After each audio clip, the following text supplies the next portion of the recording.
আজি আছুৰ কেইবাজনো প্ৰাক্তন নেতাই যোগদান কৰিব, কিন্তু মই সকলোকে কৈছোঁ যে শেষ সময়ত যোগদান কৰিছে, টিকেটৰ আশা কৰিব নালাগে।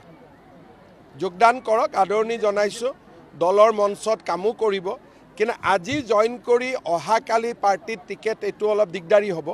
সেইকাৰণে মই শংকৰজ্যোতি বৰুৱা বা তেওঁৰ লগত অহা সকলোকে কৈছোঁ যে আপোনালোকে পাৰ্টিৰ কাৰণে কাম কৰক, পাৰ্টিয়ে স্বাগতম জনাইছে, কিন্তু এইবাৰে ইলেকশ্যনৰ টিকেটটো আশা নকৰিব।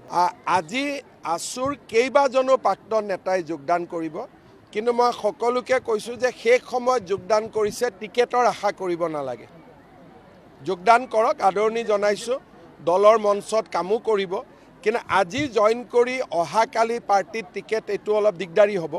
সেইকাৰণে মই শংকৰজ্যোতি বৰুৱা বা তেওঁৰ লগত অহা সকলোকে কৈছোঁ যে আপোনালোকে পাৰ্টিৰ কাৰণে কাম কৰক, পাৰ্টিয়ে স্বাগতম জনাইছে, কিন্তু এইবাৰে ইলেকশ্যনৰ টিকেটটো আশা নকৰিব।